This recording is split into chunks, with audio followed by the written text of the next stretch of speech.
At sa inyo ho, mga kababayan, again, this is not the time to talk about politics, but this is the time to make a stand, to talk about making a principled stand.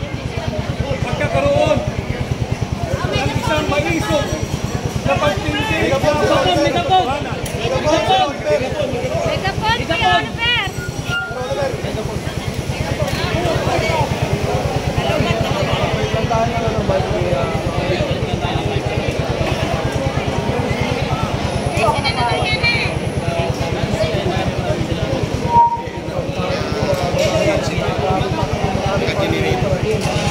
at bilang pagkilala ng inyong presensya, muli po tanggapin ninyo ang aking pakikisa. Hindi po tayo namumulitika rito. Tama po yung sinabi ni Tatay Rani. Ito po ay paninindigan at naninindigan tayo sa katotohanan na tagumpay ang war on drugs ni Pangulong Duterte. Yes, tama! Maaaring hindi po tayo magkakasundo-sundo politically. Subalit dapat siguro ay tanggapin natin ang katotohanan na dapat tayo ay nagkakasundo-sundo at nagkakaisa sa isang malinaw na katotohanan. Ikaw at ako, tayo kasama si Pangulong Duterte ay ayaw sa droga. Ikaw at ako, tayo sa pamumuno ni Pangulong Duterte, sawang-sawa na at galit na sa korupsyon. At ito sana ang mga bagay na bigyang pansin at pag-ukulan ng panahon ng ating mga mambabatas dito sa Kongreso. Hindi yung political persecution laban kay Pangulong Duterte. At habang nagpapatuloy po ang pagdinig ng Quadcom dito sa sinagawang war on drugs ni Pangulong Duterte, magsama-sama po tayo rito bilang pagpapakita ng suporta kay Pangulong Rodrigo Roa Duterte. Magandang araw at mabuhay po tayong lahat.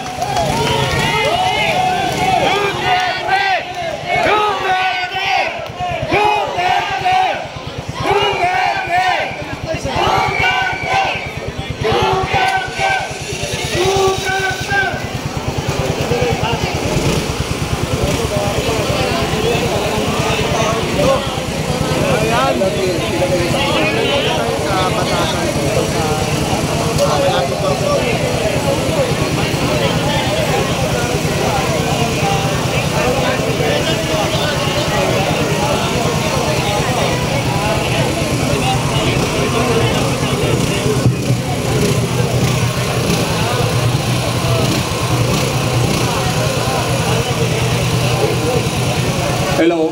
Tayo ho ay sumusunod. Dahil sabi ho, bawal tayo sa harap ng Congress. Nandito.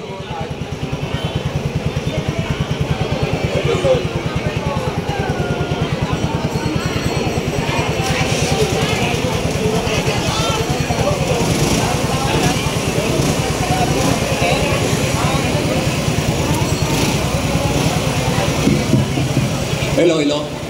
Tayo ho nagpaalam at sabi bawal na sa harap ng Congress.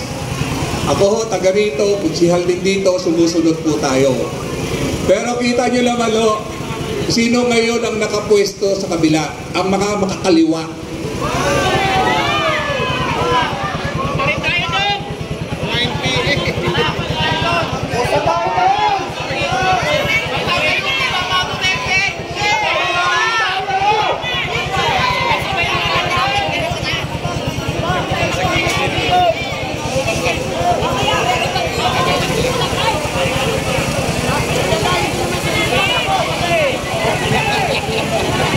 Hello, hello. At bilang taga rito, masunurin niyo tayo, di ba? Tayo mga taga rito, gusto natin maging mapayapa.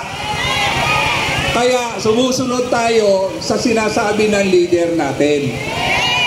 Pero nakakalungkot, yung hindi taga rito, ayun o, umuupo pa. Sabi ng mga kapulisan sa akin, bawal daw. At noon pa man din, pinagbawalan na. Ang salitang bawal pala ay may exemption. Pero hindi tayo gagaya sa kanila. Sila ba yung biktima na sinasabi nilang biktima sila ng war on drugs?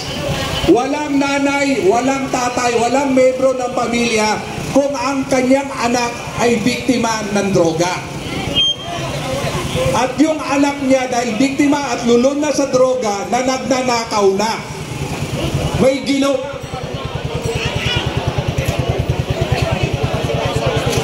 Ay, pati kayo pumunta dun sa kapila.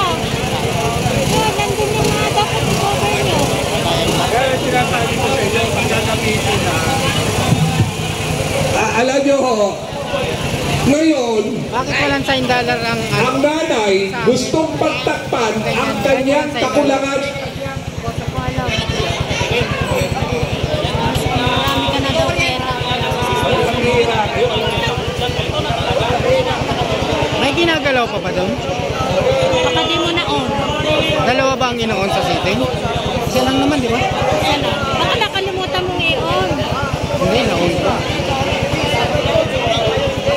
Ay, hindi. Naka-Philippine ano kasi ako eh. Di ba pag US, naka-convert sa US, lumalabas. At Philippine direct, hindi lumalabas ata.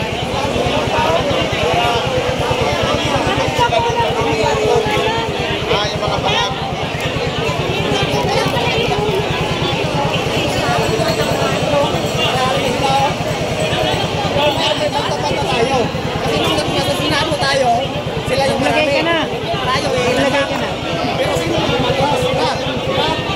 Magkahalo na ibabasa. Kilamos mo.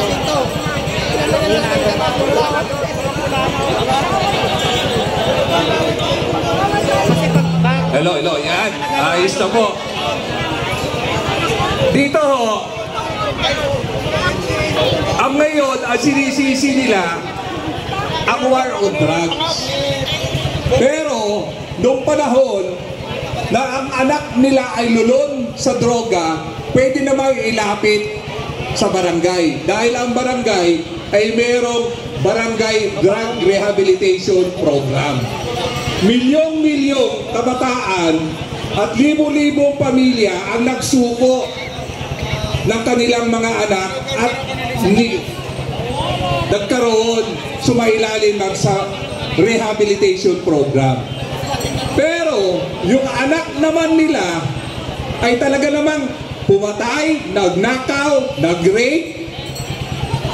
Ngayon, sumasabi nila na biktima ang anak nila ng war on drug. Ang hirap po sa sitwasyon ngayon kung sino ang nagpapatupad ng batas. Honest to goodness na nagpapatupad ng batas, siya ang sinisingil.